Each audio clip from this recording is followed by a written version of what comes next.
उत्तर प्रदेश आगामी विधानसभा चुनाव में महज 2 महीनों से भी कम का समय रह गया है। सभी पार्टियां दावा कर रही है कि आने वाले आगामी विधानसभा चुनावों में उनकी सरकार बनने जा रही है। बीजेपी की क्या कुछ तैयारी है इस बीच?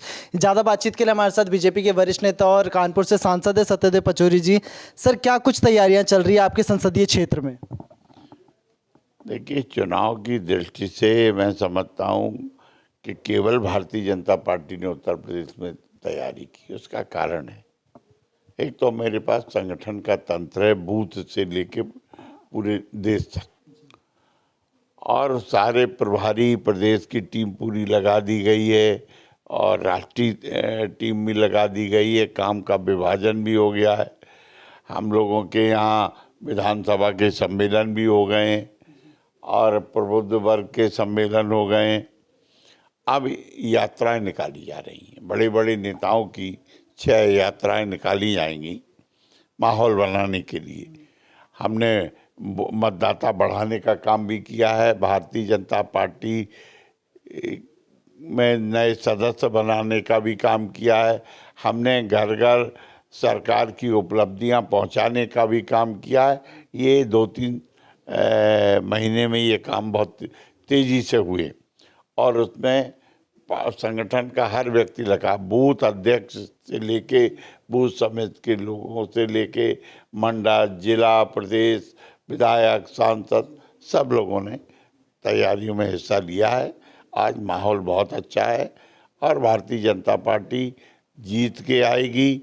फिर योगी जी मुख्यमंत्री बनेंगे और भारतीय जनता पार्टी की सरकार बनेगी। सर, समाजवादी पार्टी और कांग्रेस का आरोप है कि अब बीजेपी के पास कोई मुद्दे नहीं बचे, तो आप अपने संसदीय क्षेत्र या पूरे उत्तर प्रदेश में क्या कुछ मुद्दे लेकर के जनता के बीच में जाने वाले?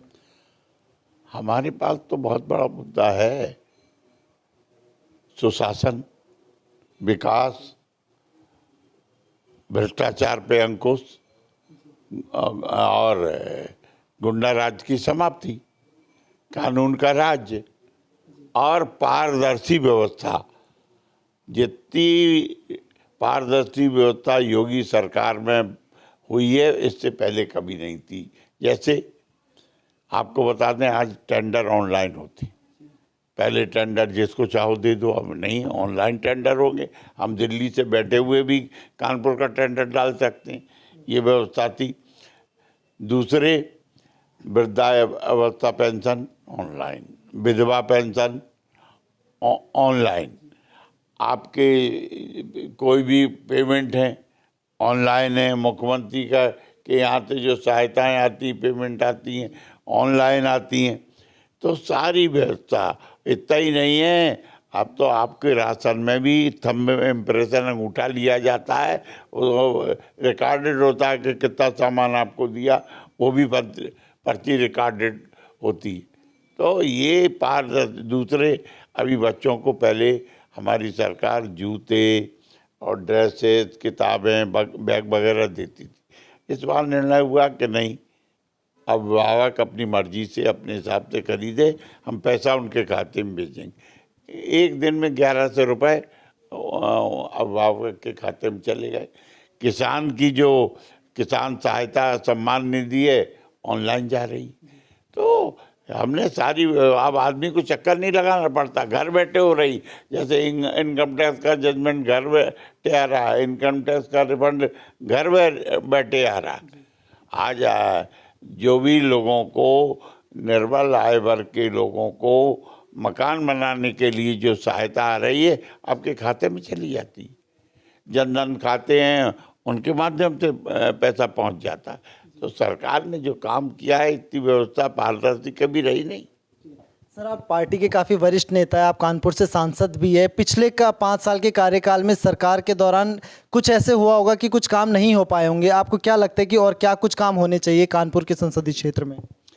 मैं समझता हूँ इन 5 वर्षों में कानपुर के लिए योगी सरकार ने जितने काम किए हैं, पहले 50 वर्षों में नहीं हुए। उदाहरण, कई फ्लाईओवर्स बन गए, मैंने स्वयं उनके उद्घाटन, लोकार्पण किए।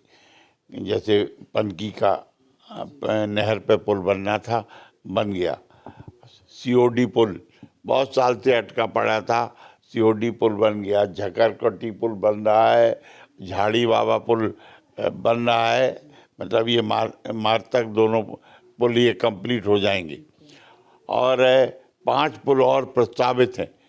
और इतना ही नहीं कि कानपुर में जो शहरों में जाम लगता है उसके लिए चौराहों पे एलिवेटेड ब्रिज का भी प्रस्ताव चला गया है, वो भी स्वीकृत हो गया है। दक्षिण में कोई हॉस्पिटल नहीं था, 100 बेड का हॉस्पिटल स्वीकृत हो गया है, उसका उद्घाटन भी हो गया है। कानपुर में अभी तक जो एयरपोर्ट था वो किराए का था, लेकिन अब आप देखिए नया एयरपोर्ट बन रहा है, वो भी मेरे ख्याल में मार्च तक चालू हो जाएगा। मेट्रो कानपुर में चालू हो गई है, एलिवेटेड जीटी रोड बनने जा रहा है। लखनऊ से कानपुर के लिए नई एलिवेटेड 6 लाइन की सड़क बनने जा रही है। और कानपुर से लेके अलीगढ़ तक जो जीटी रोड थी वो 2 लाइन थी, वो 4 लाइन बन रही है, तेजी से काम हो रहा। तो विकास हुआ है चारों ओर। और इतना ही नहीं, आप देखिए पूर्वांचल एक्सप्रेस बन गया, ये बुंदेलखंड एक्सप्रेस वे तेजी से बन रहा है, गंगा एक्सप्रेस वे की भी घोषणा हो गई है। तो जिस तेजी से इन 5 वर्षों में विकास हुआ है, पहले कभी नहीं हुआ। उत्तर प्रदेश में पहले कुल 13 मेडिकल कॉलेज थे, आज 33 नए मेडिकल कॉलेज 5 वर्ष में बन गए। यानी 70 साल में 13 मेडिकल कॉलेज और 5 वर्ष में 33 और नए मेडिकल कॉलेज बन गए। यानी हर जिले को एक मेडिकल कॉलेज योगी जी दे रहे हैं। पहले कुल 2 एयरपोर्ट थे, लखनऊ था और बनारस था, और अभी 6 एयरपोर्ट तो चालू हो गए और मेरे ख्याल में 10-12 एयरपोर्ट नए बनने जा रहे हैं। इसमें एक जेवर एयरपोर्ट जो अंतर्राष्ट्रीय स्तर का एयरपोर्ट है, उसका भी काम शिलान्यास हो गया, काम शुरू हो गया। और ऐसे ही संत कबीर नगर में एयरपोर्ट, उसका तो लोकार्पण प्रधानमंत्री जी ने कर दिया। और अयोध्या में एयरपोर्ट बनने जा रहा है। तो बताइए, देश में चौमुखी विकास हो रहा है। इतना ही नहीं है, देश के पहले हम लोग एक मंदिर के लिए लड़ते थे, अयोध्या के लिए, अब अयोध्या, मथुरा, काशी सब जगह काम हो रहे हैं। सर, इतने सारे तमाम काम करे बीजेपी ने और आपकी सरकार ने, लेकिन आखिरी सवाल, समाजवादी पार्टी और अखिलेश यादव लगातार कह रहे हैं कि 400 सीटों पर वो कब्जा करेंगे, सिर्फ 3 सीटें आपके लिए छोड़ी है, क्या कहेंगे? देखिए, ऐसा है, ये तो पिछले दफे भी कह रहे थे हम सरकार बनाएंगे, और तब 45 सीटों पर रह गए थे। अब वो 45 भी उनके पास रहने वाली नहीं है, 5 बचेगी, 5 बस।